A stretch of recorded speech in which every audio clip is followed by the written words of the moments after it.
કચ્છ અને ગુજરાતની રસપ્રદ ઘટનાઓને સમાચાર જાણવા અમારી ચેનલને લાઇક, શેર અને સબસ્ક્રાઇબ કરો. મારું નામ જિગ્નેશ ગોસ્વામી, જિલ્લા મંત્રી, ભારતીય મજદૂર સંઘ, કચ્છ જિલ્લા. ભારતીય મજદૂર સંઘ દ્વારા હમણાં અખિલ ભારતીય અધિવેશન ઓડિશાના જગન્નાથપુરીમાં યોજાયેલ.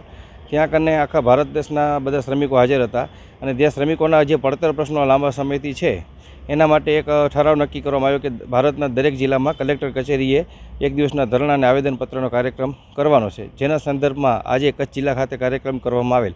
જેમાં અમારી મુખ્ય માંગણી એ છે કે જે હમણાં કેન્દ્ર સરકાર અને રાજ્ય સરકાર દ્વારા જે બજેટ જાહેર કરવામાં આવ્યું એની અંદર જે સ્કીમ વર્કરો છે, આશા વર્કર, આંગણવાડી અને મધ્યાહન ભોજન, એમના માટે જે કંઈ જરૂરિયાતની અમારી આશા હતી એ પ્રમાણે કંઈ બજેટમાં રજૂ થયેલ નથી. એના સંદર્ભમાં અને સાથે સાથે કે જે પેન્શનની જે લિમિટ છે એનામાં વધારો કરવા બાબતનો અને 1000 જે લિમિટ છે એને 7000 કરવાની વાત છે. બોનસની જે લિમિટ 7000ની છે એને 21000 કરવાની વાત છે.